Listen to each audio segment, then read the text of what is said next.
오늘 제가 설교 말씀의 제목을 쓴 것을 보고 니체가 쓴 인간적인 너무나 인간적인 책이 떠오르셨다면 제가 제목 붙이는데 일단 성공한 겁니다. 이게 뭐지? 여러분이 이런 관심을 갖게 됐다면 저는 제가 의도를 가진 걸 여러분들이 파악하신 거라 생각합니다. 그런데 제가 오늘 설교 말씀을 통해서 나누려고 하는 건 니체 이야기가 아니고요. 니체가 쓴 이 책 제목 그리고 그런 선입견 때문에 기독교 안에서 예수님이 보여주시고 살아가신 정말 가장 중요한 요소를 적대시하고 정죄하고 잃어버리고 있는 것이 오늘날 우리 교회의 모습일 때가 너무나 많아서 오늘 그 얘기를 나누고 싶습니다. 여러분, 누군가로부터 너 왜 이렇게 인간적이니? 너 왜 이렇게 인본주의적이야? 라고 하는 말을 들으면 기분이 어떠세요? 특히 교회 안에서 너는 인본적이야 이렇게 째려보면서 누가 얘기하면 내가 신앙이 없나 이런 생각 들지 않으시겠어요? 그 얘기를 들을 때 난 아직도 영적이지 않구나라는 생각이 들거나 내가 뭔가 신앙생활을 잘못하는 거라는 생각이 들었던 분이 있다면 오늘 말씀에 귀를 기울이시기 바랍니다. 제가 왜 이런 질문을 하냐 하면 제가 유튜브나 아니면 설교 말씀을 이렇게 듣다 보면 너무나 쉽게 많은 분들이 이런 말을 해요. 그리스도인이 인간 중심적이면 어떻게 하냐고. 하나님 중심적이어야지. 교회가 신본주의를 따라가야지 어떻게 인본주의적인 교회가 되냐고 막 이렇게 목소리에 힘을 주면서 정죄하는 분들을 심심치 않게 봅니다. 사랑하는 여러분, 저는 신본주의와 인본주의라는 말, 하나님 중심, 인간 중심이라는 말을 적대적이거나 반대말로 사용할 수 없다는 게 성경의 증언이라는 걸 우리가 알아야 된다는 거예요. 우리 그리스도인이 세상으로부터 인간적이라는 말을 듣는 것이 잘못된 걸까요? 우리가 세상을 향해서 인본주의적인 생각을 하는 것이 잘못된 그리스도인의 가르침일까요? 오늘 저는요, 예수님의 나사로 사건을 통해서 또 예수님의 보여주신 삶을 통해서 왜 이 말이 우리가 너무나 쉽게 적대적으로 사용할 수 없는 말인지를 함께 나누고 무엇이 우리가 하나님 안에서 예수 그리스도 안에서 발견하는 신비의 비밀인지를 나누려고 합니다. 여러분, 오늘 본문을 한번 보면 요한복음 11장이 하나님께서 베다니에 살았던 나사로 그리고 마르다 마리아의 가정에 방문하시는 장면이 나옵니다. 특별히 그가 사랑하는 나사로가 병이 들어 죽게 되었다는 소식을 들은 이야기로부터 시작됩니다. 오늘 1절부터 3절을 보면 이렇게 기록합니다. 한 병자가 있었는데 그는 마리아와 그의 자매 마르다의 마을 베다니에 사는 나사로였다. 근데 그 사람이 어떤 사람인지를 이렇게 기록합니다. 3절, 주님 보십시오. 주님께서 사랑하는 사람이 앓고 있습니다. 자, 나사로가 너무나 죽을 병에 걸려 아픈데 예수께 사람들이 뭐라 그러냐면 당신이 사랑하는 사람이지 않습니까? 이렇게 예수님께 말을 던져요. 여러분, 요한복음 11장에 의하면 다른 복음서는 조금 다르지만 마리아가 예수께 나가서 자기가 가지고 있는 향유를, 죽음을 예비한 그 향유를 그 발에 붓고 자기의 머리털로 닦았다라고 하는 이야기로 시작합니다. 그때 예수께서 말합니다. 이 여인이 내 죽음을 예비한다. 그런데 오늘 아이러니하게 그 가정에 먼저 이 죽음의 사건이 일어나요. 여러분, 그 말을 들으시고 4절에 예수께서 이렇게 말합니다. 이 병은 죽을 병이 아니라 오히려 하나님의 영광을 드러낼 병이다. 이것으로 말미암아 하나님의 아들이 영광을 받게 될 것이다. 아멘. 여러분, 누가 병이 들었습니다. 질병 가운데 고통을 당하고 있습니다. 그리고 그것이 죽음에 이를 것이라고 하는 두려움 가운데 있습니다. 그런데 예수님은요, 그 병을 바라보는 시선이 달라요. 이건 고통과 괴로움과 죽음으로 가는 길이 아니라 이 병은 하나님의 영광을 드러내는 일이 될 것이다. 여러분, 이게 예수님이 병을 바라보는 관점이에요. 여러분, 여기에만 그런 것이 아니라 요한복음 9장에 보면 날 때부터 시각 장애인인 사람이 예수 앞에 왔을 때 제자들이 이렇게 물어봐요. 예수님이요, 선생님, 이 사람이 눈 번 게 이 사람 죄 때문입니까? 아니면 부모의 죄 때문입니까? 예수께서 뭐라고 말해요? 예수님은 시각이 달라요. 야, 이 사람이 잘못한 죄의 결과나 아버지나 엄마가 잘못한 죄의 결과가 아니라 이 일을 통해 하나님의 일이 드러날 것이다. 할렐루야. 사랑하는 여러분, 우리가 인생길에 고통을 당하거나 어려움을 당하거나 또는 병을 얻게 됐을 때 우리의 시선이, 우리의 관점이 이렇게 되기를 주의 이름으로 축복합니다. 이 일은 내가 어떤 결과가 어떻게 될지는 내가 가늠할 수 없으나 이 일을 통해, 이 병을 통해 하나님의 영광과 하나님의 일이 드러날 줄 믿습니다. 그러면 그 일을 하나님은요, 하나님의 계획된 일 안에 역사하시는 일로 드러내시게 될 줄 믿습니다. 여러분, 이게 예수님의 삶이에요. 철저하게 예수님은 하나님이 원하시는 일, 하나님의 관점으로 사람을 바라보시고 세상을 바라보셨다는 거죠. 사랑하는 여러분, 그런데 예수님은요, 이런 하나님 중심의 신앙으로 철저하게 살아가셨다는 걸 우리가 성경 가운데 보면서 동시에 그와 반대되는 일을 또 우리에게 보여주신다는 거예요. 여러분, 예수님 마태복음 7장에 뭐라고 말해요? 나더러 주여 주여 하는 자마다 하늘나라 가는 거 아니라 하나님의 뜻대로 행하는 자라야 하늘나라에 들어갈 수 있다. 여러분, 그리고 예수께서 나사로에게 가실 때 나사로에게 가셔서 제자들과 함께 가시다가 예수께서 이렇게 말해요. 나사로가 잠들었다. 이게 무슨 말이에요? 오늘 예수께서 친절하게 14절에 말해요. 그가 죽었다. 죽은 걸 예수님이 이렇게 말해요. 잠들었다. 그랬더니 12절과 13절에 보면 제자들은요, 이 말을 듣고 병들어서 죽은 게 아니라 자고 있구나 라고 생각을 해요. 왜? 제자들에게는 사람이 죽으면 끝이기 때문에. 사람이 죽는다는 건 이 세상에서의 모든 삶, 그리고 그가 인간으로서, 아니 한 생명으로서 모든 게 끝난다고 생각하기 때문에 죽었다라고 말하면 더 이상의 희망이 없다고 보지만 예수께서는 이미 그가 죽은 걸 아셨으면서도 이렇게 말합니다. 그는 죽은 게 아니라 잔다. 여러분, 예수님은요, 한 사람의 죽음을 통해서 단지 죽음이라는 현상을 보는 게 아니라 그 너머에 있는 부활의 기적을 이미 하나님 안에서 바라보시기에 잔다라는 말을 쓰시는 거예요. 사랑하는 여러분, 저는 이 믿음이 있습니다. 우리는요, 하나님 안에서 모두가 다시 부활의 기적과 은혜로 하나님의 나라에 이르게 된다는 걸 믿습니다. 여러분, 이 믿음이 없으면 세상을 이길 수가 없어요. 세상을 이기는 힘은 이것이니 곧 예수께서 우리에게 주신 그 믿음으로 사는 거예요. 여러분, 저는요, 예수님의 삶을 바라보면서 우리가 철저하게 하나님 중심, 그리고 하나님의 가치관을 가지고 세상을 바라보셨던 예수 그리스도의 모습을 발견하는 은혜가 있기를 주의 이름으로 축복합니다. 이걸 우리가 흔히 이렇게 말할 수 있어요. 신본주의다. 하나님 중심의 생각이다. 그런데 말입니다, 오늘 본문에 보면 이 관점으로 이해할 수 없는 장면이 여러 개가 나와요.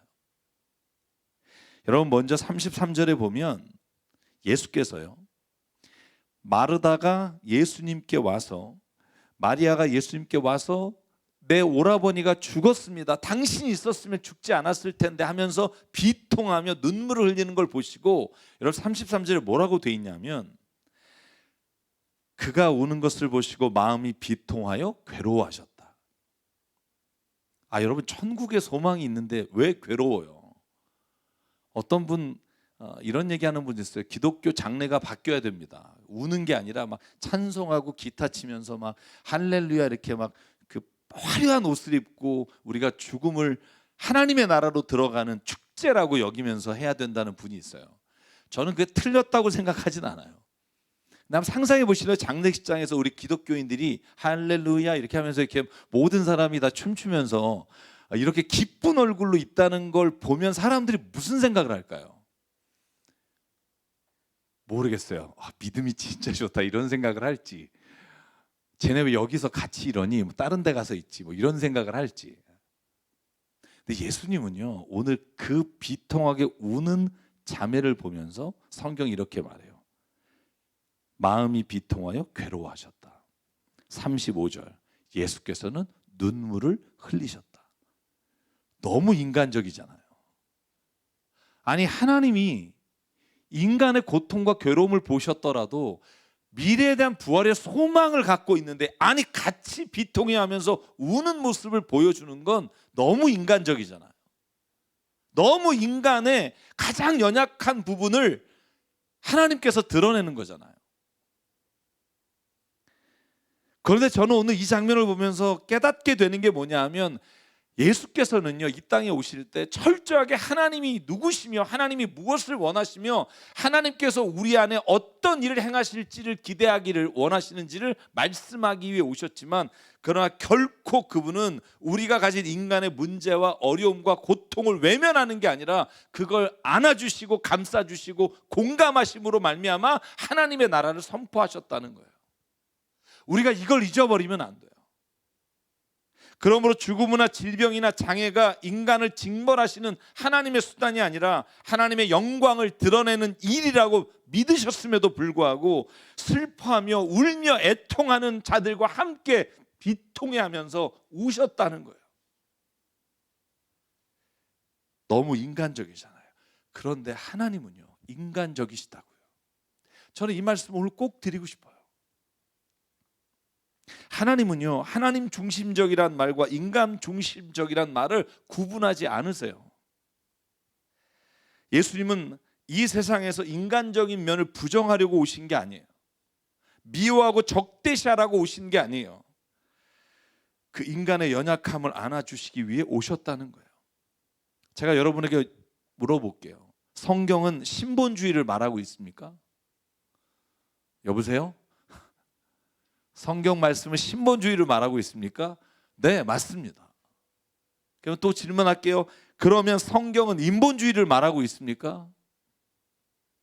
네, 맞습니다. 이 둘은요, 반대말과 적대시하는 단어가 아니라 성경 안엔 하나님 안에서 연합을 이루는 신비의 언어가 돼요. 자, 여러분, 이건 제 대답이 아니라 예수가 이 땅에 오셔서 철저하게 사셨던 삶이 그러했다는 것을 말씀드립니다. 마치 예수님이 그 당시 예루살렘 성전에 둘러싼 정치 세력들과는 철저하게 싸우셨어요. 다시 말하면 인본주의적인 것을 부정하고 적대시하지 않았으나 그들이 하나님의 말씀이 아니라 자신의 욕심과 정욕으로 이기적으로 살아가는 사람들의 모습을 볼 때는 철저하게 싸우시며 그들의 삶에 대해 하나님의 나라를 외치셨어요. 상을 엎으시면서 지난주에 설교 말씀드린 것처럼 예수께서는 하나님의 성전이 어떠해야 되는지를 보여주셨어요. 그러나 예수님이 이 세상에 살아가는 사람들의 애환과 아픔과 그 사람들의 필요에 대해서는 함께 아파하며 울며 인간적으로 그분의 친구가 되어 주셨어요. 여러분, 요한복음 15장에 그래서 예수님이 이렇게 말씀하시는 장면 기억하시나요? 내가 너에게 이런 말을 한 것은 내 기쁨이 너희 안에 있고 또 너희에게 기쁨이 넘치게 하라는 것이다. 이 계명은 내 계명은 이것이니 내가 너희를 사랑한 것 같이 너희도 서로 사랑해라. 사람이 자기 친구를 위해 목숨을 내놓는 것보다 큰 사랑은 없다. 그리고 뭐라고 말해요? 14절 같이 읽을까요? 시작. 내가 너희에게 명한 것을 너희가 행하면 너희는 나의 친구다. 여러분, 인간적으로 우리의 친구가 되신 주님, 이게 성경이 말씀하시는 예수님이에요. 가장 가까운 거리에서 친구가 되시고 인간적인 모습으로 우리를 품어주신 분, 그게 예수님이세요. 제가 좀 신학적인 언어를 사용해 볼게요. 신학적으로 가장 중요한 기독교의 핵심 주제가 있어요. 그게 뭐냐면 하나님은 초월적이시며 내재적이시다라는 단어예요. 다시 말하면 하나님이 인간을 창조하시고 그들을 그냥 멀리 떨어져서 구경하시고 내버려 두는 분이 아닙니다. 그런 초월적인 존재로 끝나는 분이 아니라 그분은 오늘 우리의 삶에 들어오셔서 우리의 기도를 들으시고 우리를 위해 행하시고 우리의 친구가 되어주시는, 우리의 안에 내재하시는 분이십니다. 할렐루야. 이게 하나님의 속성과 하나님의 모습을 우리 가운데 가장 잘 설명한 신학적 용어예요. 초월적이시며 내재적이시다. 이 말을 다시 표현하면 예수님의 삶에 비춰보면 예수님은 정말로 확고하게 하나님 중심의 삶을 살아가셨지만 철저하게 인간을 위한 삶을 살아가셨습니다. 이게 성경이 보여주시는 하나님 모습이에요. 그러므로 분명하게 말할 수 있어요. 여러분, 신본주의와 인본주의는 그렇게 막 말할 수 있는, 적대적으로 표현할 수 있는, 다른 사람을 정죄할 수 있는 용어가 아니라 그 용어는 하나님 안에서 믿음으로 살아가는 자에게는 영역의 구분이 없이 이루어야 될 하나님의 사명이라는 거예요. 여러분, 교회 안에서 여러분 인본주의, 신본주의라는 말을 사용할 때 자기 입맛대로 자기 생각의 기준으로 다른 사람을 정죄하는 용어로 사용하는 말을 들으면 여러분, 그 말이 잘못됐다고 말할 수 있는 용기가 있기를 주의 이름으로 축원합니다. 왜냐하면 예수님이 바로 그 인간을 위해 세상에 오셨고 그 인간을 위해 십자가에 죽으셨기 때문이에요. 여러분, 여기까지 제가 말씀을 드리면서 제가 여기에 이렇게 썼어요. 오늘 전하는 말씀을 들으면서 왠지 거북하다는 생각이 드는 분이 있을 거예요. 아니, 교회에서 그래도 하나님 중심의 신본주의의 말씀을 전해야지 이 교회에게 아닌 게벼, 뭐 이런 분이 있다면 여러분이 지금 잘못된 종교적인 수사에 길들여 있기 때문에 그렇다는 걸 꼭 기억하십시오. 하나님이 죄로 타락한 인간을 구원하시기 위해 세상에 인간의 몸으로 오셨어요. 이것보다 인간적인 게 어디 있어요? 가장 인본주의적이고 인간적인 복음이 예수 그리스도예요. 우리를 위해 오셔서 고난 당하시고 심지어 인간을 위해 죽으셨어요. 이것보다 인간적인 게 세상에 어디 있을까요? 이것보다 우리를 향한 하나님의 그 사랑, 나사로의 죽음 앞에 눈물을 흘리는 그 하나님의 인간적인 사랑을 대신할 수 있는 말이 어디 있어요? 누가복음 10장에 예수께서 선한 사마리아 사람의 비유를 말씀하세요. 뭐라고 말해요? 여러분, 30절에 어떤 사람이 예루살렘에서 여리고로 가다 강도를 만났어요. 여러분, 처절하게 그가 당하고 다 뺏기고 거의 죽게 된 채로 피를 흘리고 있었을 거예요. 여러분, 그때 지나가던 제사장과 레위는요, 피하여 돌아가요. 왜? 종교적이고 하나님 말씀과 하나님의 제사를 일으키는 자는 피를 만지면 안 되니까. 얼마나 종교적이에요. 얼마나 신본주의적인 것 같아요. 얼마나 영적으로 보여요. 더러운 것을 피해서 가는 모습, 얼마나 참 우리가 잘못된 생각을 가지면 이것만큼 철저한 신앙으로 사는 사람이 없어 보이잖아요.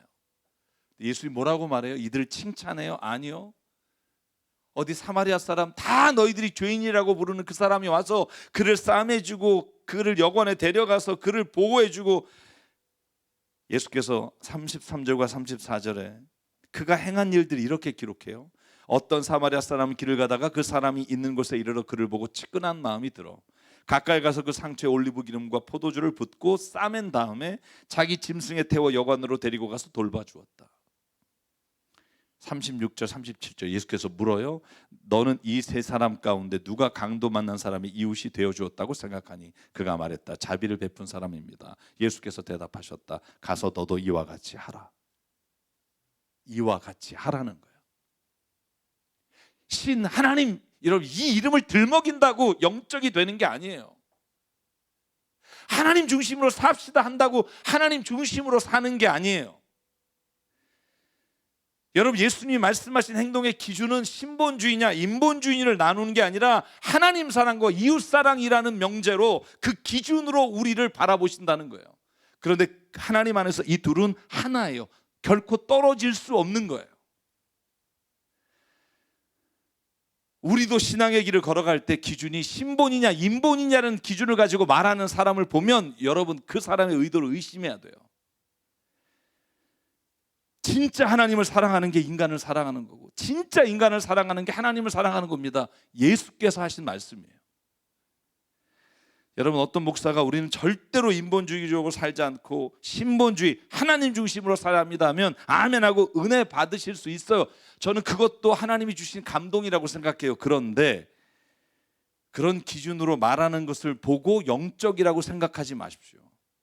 중요한 건 그 말하는 사람이 하나님을 사랑하고 인간을 사랑하는 삶을 살아가는지를 봐야 하는 거예요. 만약에 하나님 사랑을 외치면서 인간의 고통과 아픔에 아무런 관심이 없다면 그 사람은 영적인 사람이 아니에요. 하나님이 보시는 경건한 사람이 아니에요. 여러분, 이건 제가 하는 말이 아니에요. 야고보서 1장 27절 야고보 사도가 말해요. 누가 스스로 경건하다고 하면서 혀를 다스리지 않고 자기 마음을 속이면 이 사람의 신앙은 헛된 겁니다. 27절, 아버지 하나님께서 보시기에 깨끗하고 흠이 없는 경건이란, 영적인 삶이란 고난을 겪고 있는 고아들과 과부들을 돌보아 주며 자기를 지켜 세속에 물들지 않게 하는 것입니다. 아멘.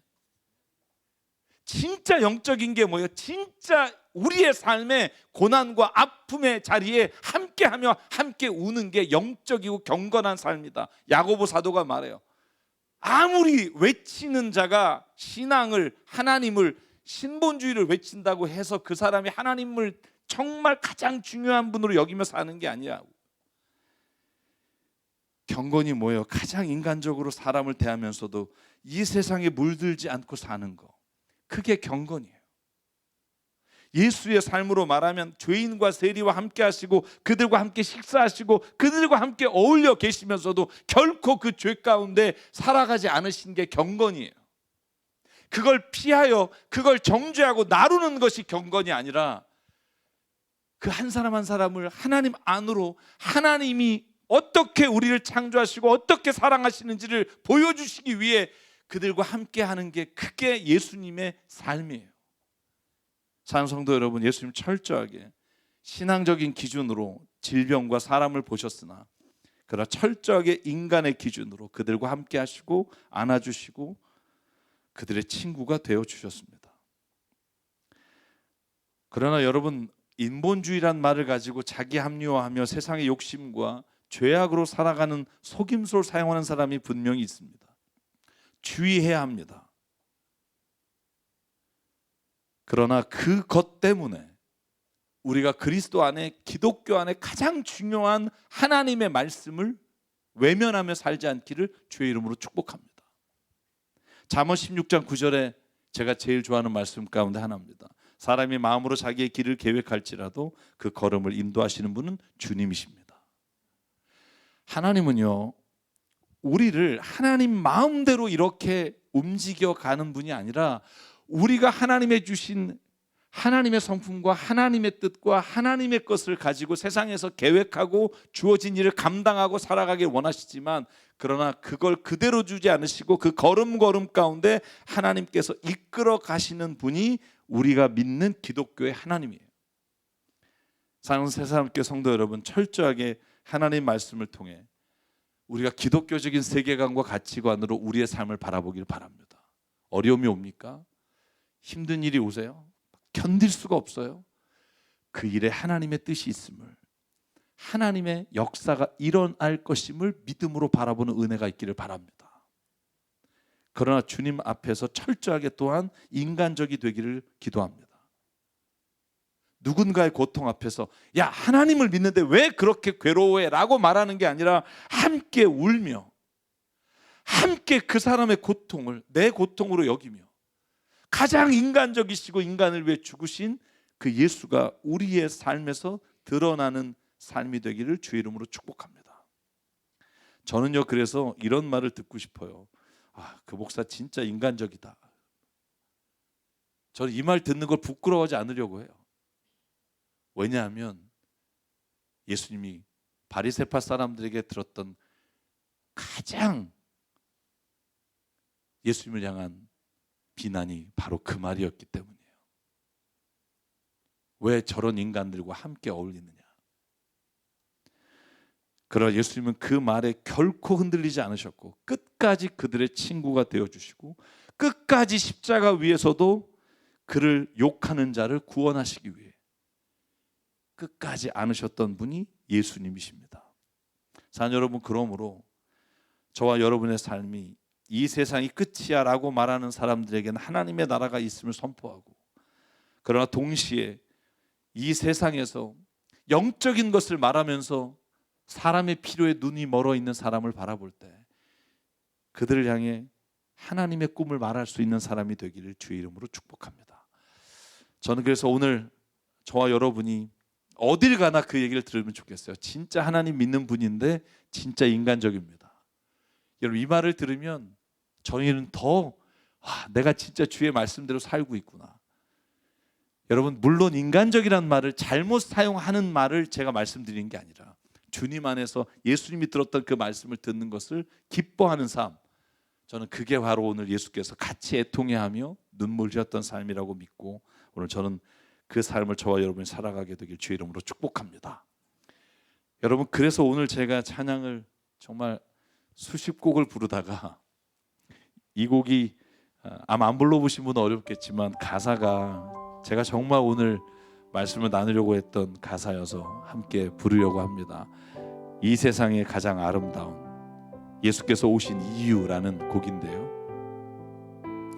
이 세상에 가장 아름다운 순종의 눈물, 온 세상 다시 빛나게 한 생명의 눈물, 그가 이 땅에 오신 이유, 죽어야 살게 되고 져야만 승리하는 놀랍고 영원한 신비, 지으신 그대로 회복시킨 우리의 창조주 그리스도, 십자가의 길로 아버지의 뜻을 이루셨네. 그가 이 땅에 오신 이유, 이제 우리에게 맡겨진 그 소망, 그 사랑, 그 생명, 아름답고 눈부신 십자가의 길, 우리가 이 땅에 살아가야 될 이유. 여러분, 예수님의 그 삶이 우리 안에서 이루어지길 바라며 이 찬양 함께 주께 고백하겠습니다. 이 세상 가장 아름다운 순종의 눈물, 온 세상 다시 빛나게 한 생명의 눈물, 그가 이 땅에 오신 이유, 죽어야 살게 되고 져야만 승리하는 놀랍고 영원한 신비, 지으신 그대로 회복시킨 우리의 창조주 그리스도, 십자가의 길로 아버지 뜻 이루셨네.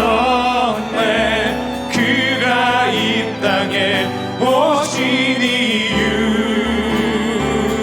이제 우리에게 맡겨진 그 소망, 그 사랑, 그 생명, 아름답고 눈부신 십자가의 길, 우리가 이 땅에 살아갈 이유. 우리 여기서 한 번 더 고백하겠습니다. 이 세상 가장 아름다운 주님의 눈물, 이 세상 가장 아름다운 순종의 눈물, 온 세상 다시 빛나게 한 생명의 눈물,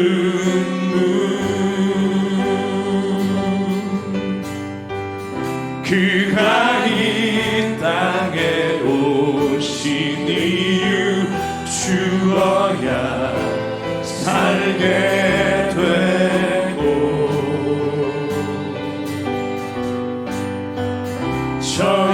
져야만 승리하는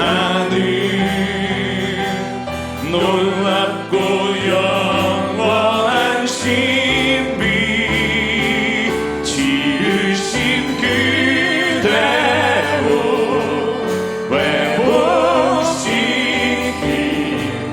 우리의 창조주 그리스도, 십자가의 길로 아버지 뜻 이루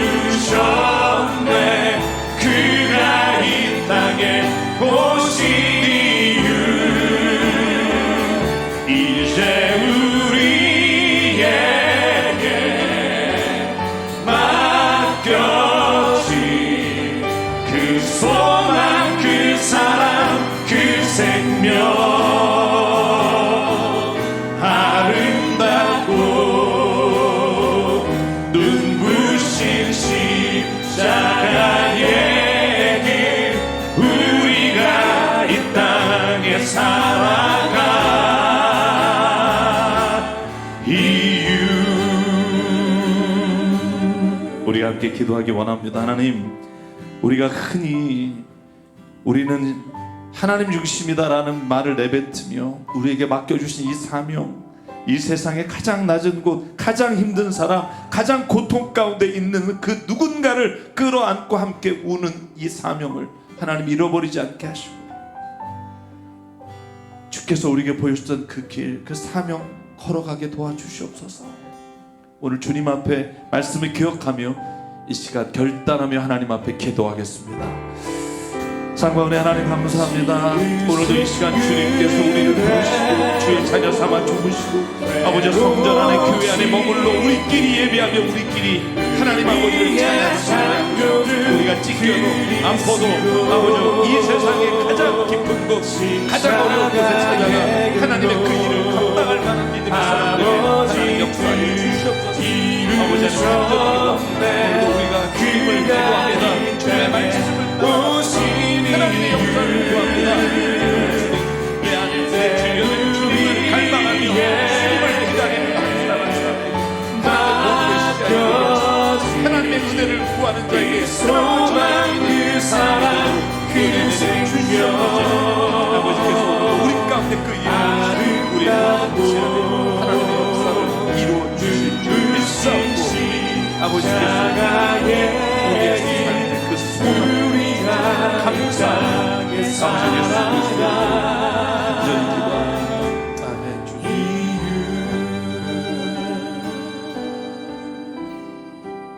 사랑과 은혜 하나님, 오늘도 주님 앞에 나와 예배합니다. 우리가 입으로는 주의 말씀을 외치며 교회 안에서는 경건한 것처럼 영적인 사람인 것처럼 살지만, 그러나 우리가 정말 주님이 가셨던 그 자리, 그 길을 외면하면서도 우리는 영적이라고 말하는 이중적인 인간이 되지 않게 도와주시옵소서. 주님, 오늘도 주님이 가신 그 길을, 그 사명을 오늘도 우리가 감당하며 살기를 기도합니다. 가장 하나님적인 것이, 가장 인간적인 것임을 보여주신 예수님 앞에 오늘도 세속에 물들지 않으면서도 주님이 사랑하셨던 그 자리를 걸어가는 은혜를 우리가 회복하게 도와주시옵소서. 우리 주신 생명과 시간과 달란트와 모든 물질이 주님의 것임을 알아 이 시간 주님께 드립니다. 하나님의 나라와 뜻을 위해 사용해 주시옵소서. 이제는 우리 주 예수 그리스도의 은혜와 하나님 아버지의 무한하신 사랑과 성령님의 감동, 감화, 충만, 교통, 위로하심이 오늘도 주님, 가장 주님의 기쁘신 뜻을 따라 사람을 위한 것이 무엇인지를 오늘도 바라보며 살아가기를 다짐하는 여기 있는 한 분 한 분 머리 위에, 그리고 가정과 일터 위에 주님을 세우신 새삼교회 위에 지금부터 영원토록 함께 하시기를 간절히 축원하옵나이다. 아멘.